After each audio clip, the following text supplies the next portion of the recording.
warahmatullahi wabarakatuh. Perkenalkan, kami dari kelas A, Fakultas Ekonomi dan Bisnis Prodi Perdagangan Internasional. Kami dari kelompok 1. Saya Karya Nugraha. Saya Nadifa Jasmin. Saya Azhara Putri Firmansyah. Saya Davina Rizka Joli Farasya. Saya Siti Faransi. Di sini kami akan menjelaskan isu-isu tentang kesetaraan gender di dalam kelompok sosial di sekitar lingkungan kami. Isu kemiskinan sering kesetaraan perempuan di dunia masih tertinggal jauh. Unfortunately, our global efforts in ensuring women equal opportunities and rights are still outpaced. Menteri Tenaga Kerja Ida Fauzia. Perserikatan Bangsa-Bangsa menyebut kesetaraan perempuan di dunia masih tertinggal jauh, meski sudah masuk salah satu dari 17 butir tujuan pembangunan berkelanjutan yang berakhir pada 2030. Jenggot ini masih jauh, udah 2024 gitu kan? Kenapa masih ada kesetaraan gender di sini tuh? Kamu penasaran gak sih gimana awalnya kesetaraan gender? Soalnya aku penasaran. Ya sih, aku juga penasaran. Kenapa ya? Kita cari tahu gak sih? Mengapa ada ketidaksetaraan gender? Tahu gak sih kalian, zaman sekarang perempuan itu banyak yang kerja di pemerintahan, perusahaan gede, partai politik, bahkan ada yang jadi petugas keamanan. Gajinya juga lebih besar 70% dibanding para pekerja laki-laki. Tapi kesetaraan gender itu gak bisa diwujudin dengan adanya buka kesempatan bagi perempuan untuk bekerja. Tapi ini tuh nyangkut dengan cara pola pikir, cara pandang dari masyarakat sekitar kita. Istilah gender sendiri diciptakan pada peran, aktivitas, tingkah laku seseorang oleh pandangan masyarakat tertentu. Nah, mari kita buktikan apakah ada ketidaksetaraan gender di lingkungan sosial kita. Kau bisa patahkan kakiku, tapi tidak mimpi-mimpiku. Kau bisa lumpuhkan tanganku, tapi tidak mimpi-mimpiku. Kau bisa merebut senyumku, tapi sungguh tak akan lama. Kau bisa merobek hatiku, tapi aku tahu obatnya. Manusia-manusia kuat, itu kita. Jiwa-jiwa yang kuat, itu kita. Manusia-manusia kuat, itu kita. Jiwa-jiwa yang kuat, itu kita. Kau bisa hitamkan putihku, kau takkan gelapkan apapun. Hai, sekarang kita lagi di Pos Satpam Widyatama. Kita mau bertanya ke Bapak namanya siapa? Kurnia. Bapak Kurnia. Ya. Oke Bapak, izinkan saya bertanya kepada Bapak. Apakah Bapak setuju jika ada perempuan yang menjalani pekerjaan yang sama dengan Bapak? Setuju saja sih. Yang penting tidak meninggalkan kodratnya sebagai wanita. Juga sama, mungkin bebannya yang berbeda. Oke Pak, boleh. Untuk pertanyaan yang kedua, apakah Bapak memandang sebelah mata atau malah mendukung jika ada perempuan menjadi rekan Bapak? Dukung aja sih. Tapi kan pasti dia juga sadar sendiri. Saya sebagai wanita, porsinya juga mungkin beda. Seperti itu. Oke, lanjut ya Bapak. Ya. Oke. Apakah semua gender bisa menjadi petugas keamanan kalau menurut Bapak sendiri? Tidak bisa dong. Masa yang ACDC harus ikut-ikutan juga? Kan sudah ada ketentuannya. Begitu. Oke. Lanjut. Selanjutnya, apakah perempuan atau laki-laki bisa menjadi petugas keamanan menurut Bapak? Bisa aja sesuai dengan ketentuan dan persyaratan yang ada. Soalnya tidak semua bebas bisa ya. Ya. Harus ada pendidikannya juga, ijazahnya juga ada, sekolahnya juga ada tingkatannya juga. Oke Bapak, satu lagi ya Bapak ya. Boleh, silakan. Apakah ada kebijakan khusus bagi petugas keamanan perempuan yang setahu Bapak gitu? Maksudnya gimana? Kayak untuk perempuan tuh ada ketentuan khususnya gitu kalau mau Gini, ikut. misalkan tergantung tempat dia di mana dia ditugaskan. Macam misalkan nanti ada cek body, tidak mungkin kan yang laki-laki periksa perempuan. Salah satunya itu perempuan ya perempuan, laki-laki ya laki-laki. cek bodinya seperti itu. Kalau tugas sama, untuk waktunya juga mungkin sama, tapi untuk perempuan tidak ada mungkin untuk dinas malam, paling dari pagi sampai sore begitu. Oke Bapak. Oke. Udah Bapak cukup sekian. Makasih ya Bapak. Iya. Meluangin waktunya. Sukses ya buat Widya Tama dan angkatan Ya. 2023. Ya. Iya. Makasih Pak. Halo, di sini kita udah bersama Ibu dia menjabat sebagai anggota sekwan pengamanan di Vietnam. Nah, begitu Ibu Dian. Nah, di sini Zahra mau nanya ke Ibu Dian, gimana sih tanggapan Ibu sama Ibu kerja di sini sebagai wanita gitu? Apakah ada kesulitan atau malah dipermudah atau bagaimana?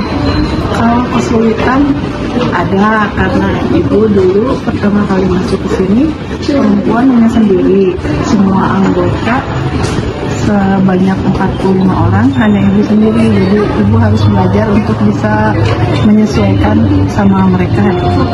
Nah selama Ibu awal pekerjaan itu, apakah kan itu sisanya laki-laki ya gitu? Nah, apakah mereka menolong atau malah mengacuhkan Ibu atau bagaimana?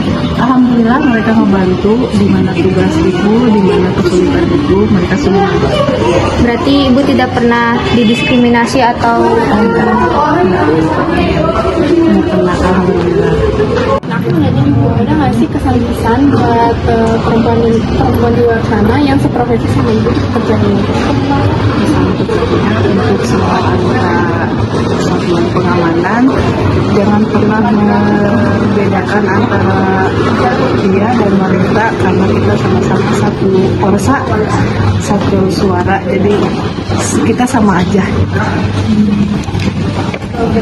Sekian wawancara kami dengan Ibu Dian. Terima kasih Ibu. Sama-sama. Terima kasih semuanya.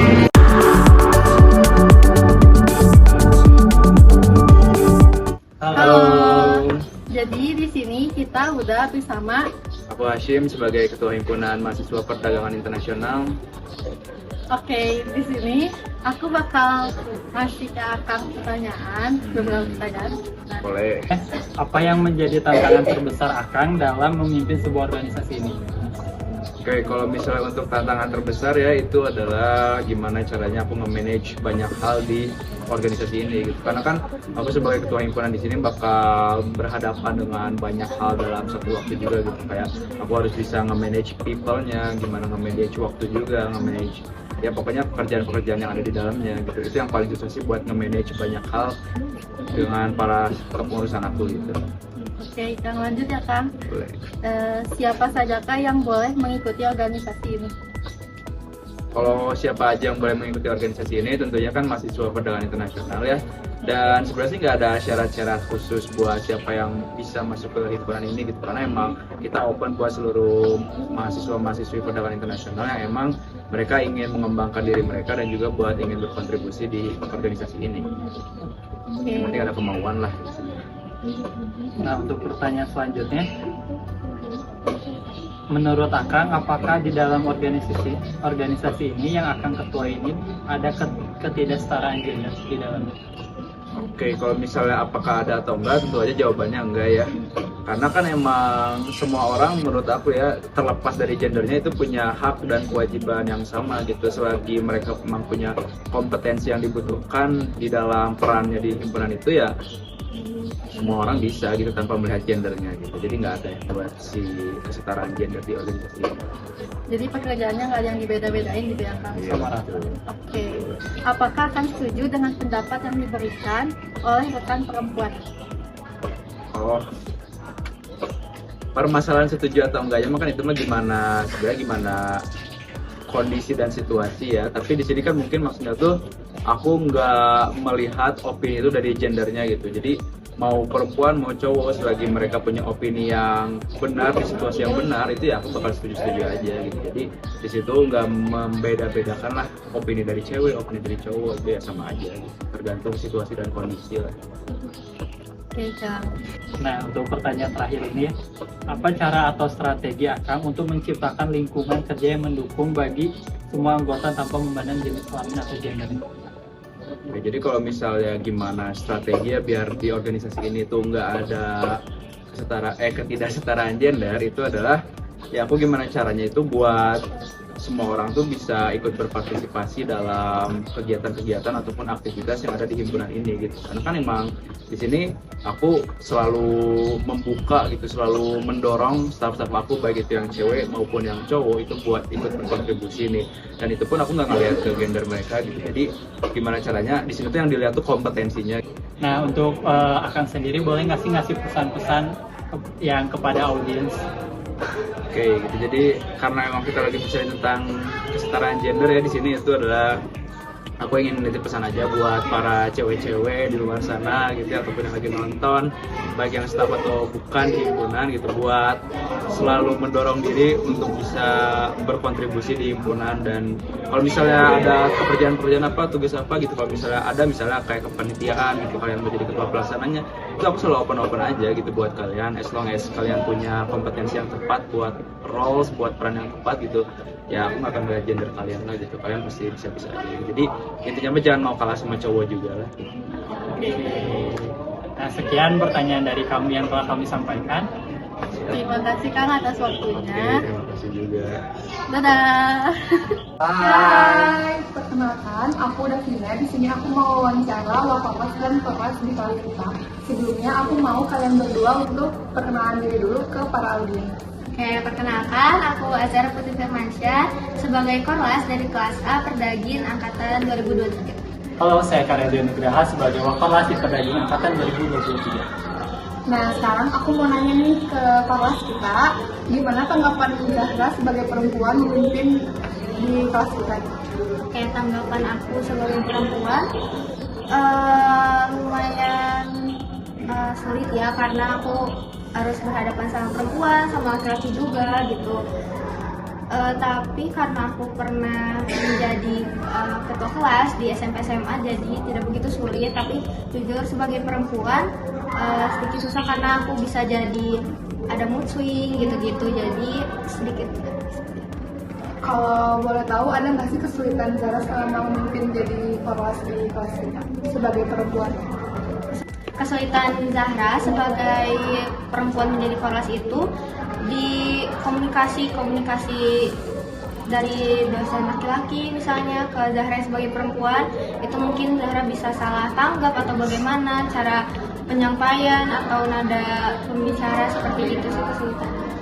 Oke, kalau misalkan buat kalian gimana pengalaman kamu selama ini menjadi kelas sebagai laki gitu kan? Sekarang Zahra sebagai ketuanya perempuan, pendapat kamu kayak gimana?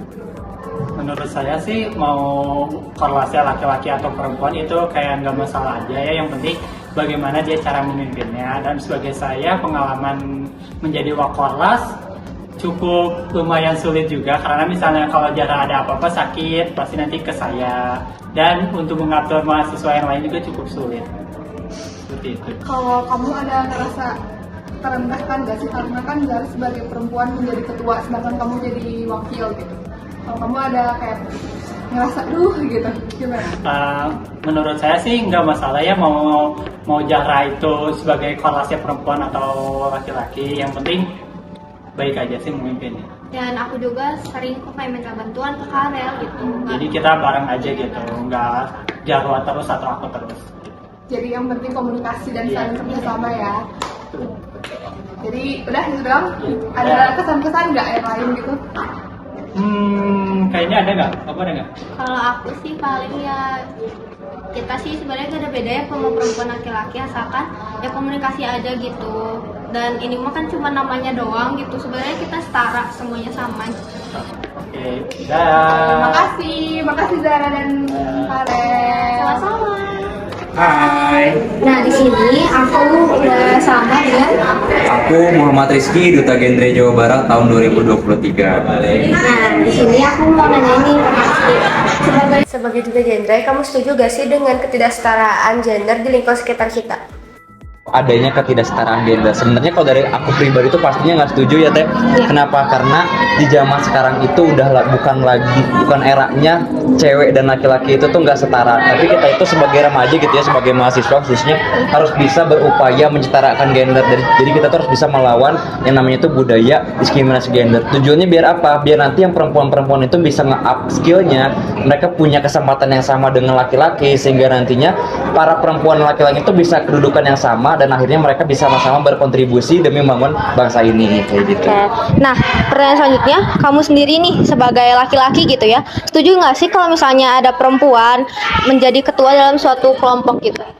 Oke, baik. Sebenarnya kalau semisalkan aku pribadi setuju sih sama hal tersebut. Kenapa? Karena ya balik lagi seperti yang tadi udah aku sampaikan, bahwa pada dasarnya laki-laki dan perempuan itu punya hak yang sama, dan kita juga harus bisa menyuarakan yang namanya isu-isu kesetaraan gender. Ada istilahnya itu namanya budaya patriarki. Budaya patriarki itu adalah sebuah kondisi di mana laki-laki itu lebih dominan secara hak, secara kesempatan ketimbang perempuan, dan itulah yang harus bisa kita lawan dengan cara apa?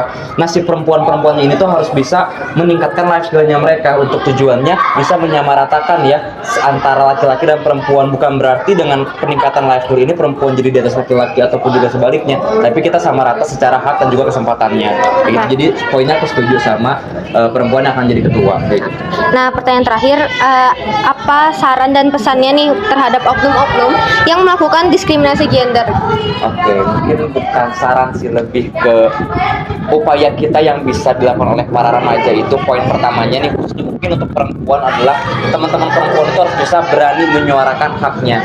Terus teman-teman perempuan juga harus bisa melatih life skill-nya, sehingga nantinya perempuan ini nggak melulu ditindas oleh si laki-lakinya.